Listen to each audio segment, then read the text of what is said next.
Hello and welcome to AChipOffTheOldBlockToys. I'm Jeff, and today we've got this wonderful review of a box. Just kidding, we'll get to the set right after the box. But this is officially Lego set number 76417.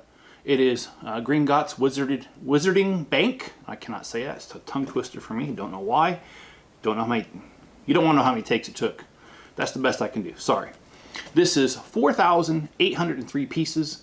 Retails for $429.99, 13 minifigures, and 12 of them are unique to this set, and we'll go over that. But let's go over this. Now, I don't often go over the box, but I think the box is pretty freaking cool, okay?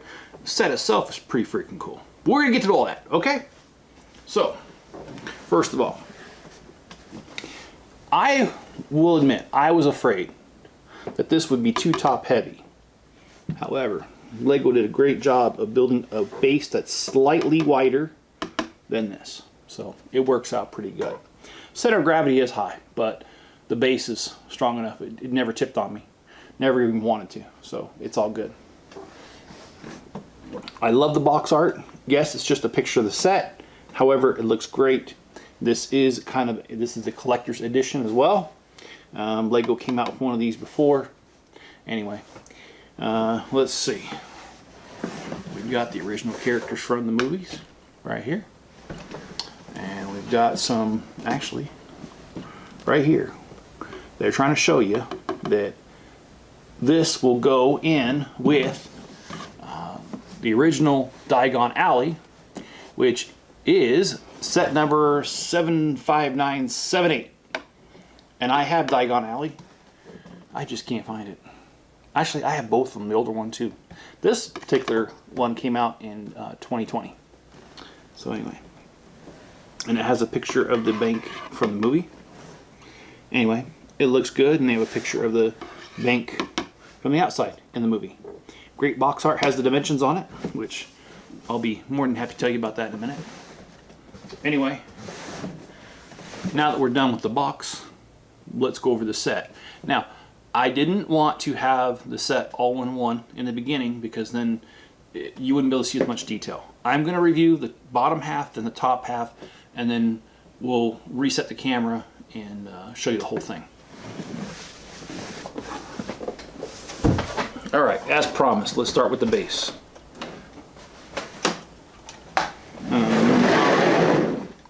So, the base to me is pretty cool. What you've got here is a minecart, doesn't want to stay up, but you've got these corner pieces, and this is what the base plate of the above ground portion rests upon, and it actually does a good job of holding it. Here we've got a door that is basically the main entrance, and of course you would get on the minecart and you would stop at your vault. We've got vault number 1 right here, and it is number 713, and I better put this brake on. Okay, so here in this vault we've got some gold coins, pretty cool, and it actually does have a stop for it, so if you have it up, oh well, let me close the door, it stops in front of the vault. And then there is another stop down here at the next vault, and again you can push this up, and when you do that it will stop here, and I will go ahead and let it do that. Alright, so the minecart stops here at vault number 687, and here we've got just a regular red gem, well, Lego piece that is. And then the cart can go down again to, well, for this set, now I know there's more than that in the movie. And in fact, the gift with purchase that I don't have was yet another vault that connected over here in this area. But you have the last one here, and this one doesn't have a vault number. Now this one, I don't want to do it because it's going to create a mess, but when you open it up, if you press down, there is, I think it was 16 goblets that'll fall down. So don't really want to do it. so please take my word for it this time. I don't usually ask you guys to do that, but I will this time. I do enjoy the lamps here. I like the stalagmites, stalactites. They got them all throughout the set. Here, here, here, here, here, and even here. So anyway, there is quite a bit to this. Oh, and I forgot the waterfall. We can't forget the waterfall. And there we go. So there is quite a bit to the underground section, but basically it's a set, and it's a very, like I said, stable foundation for the next part. So let's slide this aside. Hope I don't break it. After all, it is just Lego. Okay. Here's for the above ground portion. Just like the movie, it leans, it's straight, and it leans. Pretty cool. We've got here a little shop. We've got some magical things here. I like the cobblestone. I like the lamp. I like the fact that this shop sells the Fang brushes, just like the movie.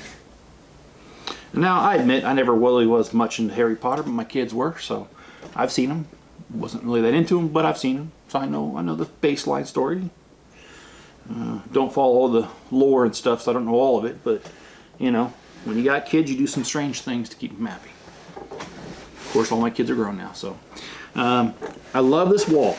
And you might ask, Chip, why do you love the wall? I love the wall because I like the advertisements. I also like the fact that it has an entrance to the bank. I also like the fact that it has the archway to go to the front of the bank, if you'd like. And I like the other side of the wall, where they did the stud nut on top. That's the snot method for you AFOLs out there, adult fan of Legos. And these here have the tiles on the sides, which make it look awesome, in my opinion. And of course they did that throughout the whole entire exterior of the building. And they also have the owl here. And the other thing they have, they've got this nifty dragon. Now, in the box art, they had him somehow perched on here. Oh, I see. That's what that's for. Okay. So, yeah, you put them on here like that. So, you have a really cool, like I said, dragon. I apologize, my pointer fell apart. And then we have the busted glass on the top. Now, this does come off, and I like how they put the glass pieces around it. That's a nice touch. And I also like the fact how this fits in there. Nice and comfy like. And the bank itself, it is pretty much an open thing, just like the movie. And it does have these little desks here, and got some gold here and some treasure up there. You've got quite a bit going on here, and this is a great set. But you know, I started this review in a different way, and we will get to the regular part of the review just like I do always. And that's value, creativity, playability, ease of build, and part out value. And then we take those 5, 1 through 10 rankings and give you an overall ranking. But this time I'm going to do something different, because there are so many minifigures on this that I don't feel like I'd be doing it justice unless we go over it.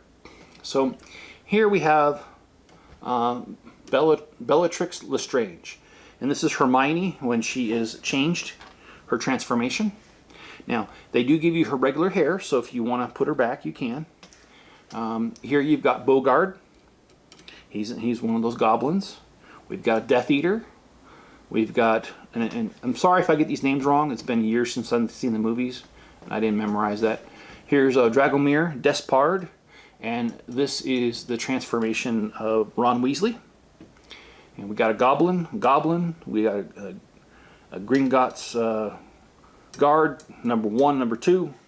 We've got here Grip Hook, Harry Potter version 1, version 2, a more adolescence Harry, child Harry.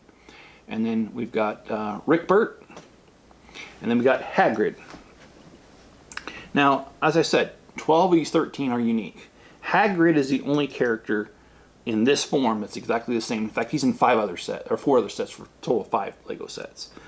The rest of these are all unique to this particular set. So that, to me, places the value pretty high on this right here. And then they give you these little coins here that you can use just like those little dark purple tiles that came in some of the other Harry Potter sets. And for Ron Weasley, they also give you his hair too if you wanted to transform him back to his regular self. Anyway, enough of the figures. Let's go over the normal evaluation.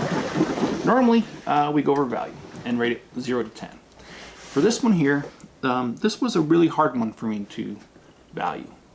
It's a very expensive set, $430, 4,803 pieces. That is 9 cents a piece, so that is a good value, especially because it's licensed. So can't really dock it, but it does make it a hard for, it makes it a harder set to get because of cost. So, you know, there's that. However, one thing I didn't like about it is the stickers. There are 49 stickers with the set, and I think that's far too many. And if you look here, I applied the stickers on the very edge and they don't line up. In fact, there's a big gap in the name, Gringotts, and I don't like that. So I will give the value of this a 9 out of 10. And before I go any further on the evaluation, I should tell you the dimensions of this guy. So when you have these two stacked on each other, it's 15 by 5.5 inches by 15.5 inches by 27.5 inches tall when you've got it all put together. So over 2 foot tall. Actually, yeah, more than 2 foot. And for my peeps on the metric system, that's 40 centimeters by 40 centimeters by 79 centimeters high. So it's a large set. So creativity though, I'll give it a 10. I mean, this does look like Gringotts Bank, and I like it. I mean, it's got a lot of detail, and even if this wasn't Harry Potter and this was just another modular, it's a very good modular. So I like the creativity quite a bit. Playability, also, I gotta give it a 10. I mean, the rest of Diagon Alley's out there, and if you buy it, you can set it up with the buildings here and this on, and you know, at the end, like just like the movie. So I can't dock it anything. I wouldn't want to. You've got, you know, a total of 13 minifigures, and with 13 minifigures, that's a lot of playability there. Like I said, you got younger Harry, you got more adolescent Harry. You've got Hermione in both forms. Same with Ron Weasley in both forms. You've got a lot there. So playability is a 10. Ease of build though, that's a different story. This was a tougher build. And it was a very long build. It was 4 instruction books total. And yeah.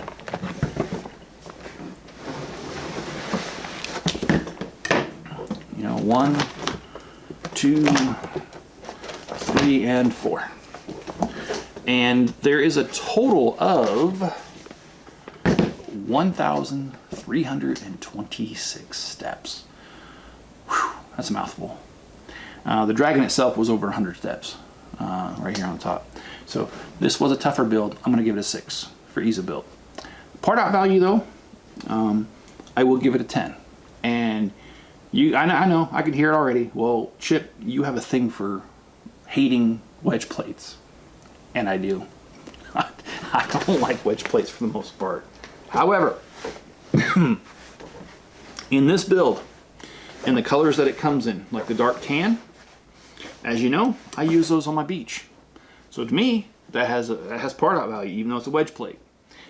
The green up here could be said the same thing, the sand green. I could use that in some of my landscaping. So it does have wedge plates, but it's got them in the right colors to do something else with. Now, some of you guys may enjoy building military type airplanes, and if you do, the light grays and the dark grays are perfect for you in wedge plates. But I don't do those, so they're not good for me. So, and I admit my evaluations are subjective. So basically a 10 for me for the part out value. And if you take all of those values that we just gave you and average it out, it's a 9.0. That's what this set total overall ranking is.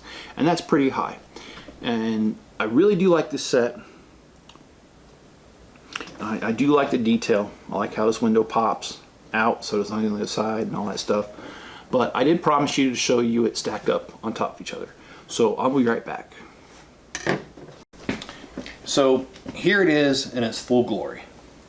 Now I will say that when it comes to this set, I did not measure from the top of the dragon. I went from the top of the building to the bottom. That's 27.5 inches. With the dragon on top, I don't know, what is that, another 6-7 inches. So this thing is very big.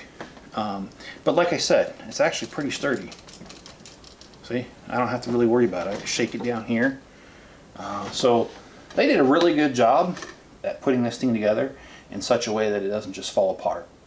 I hope you guys have enjoyed this review. It's been a longer one, but I liked it, and I hope you did too.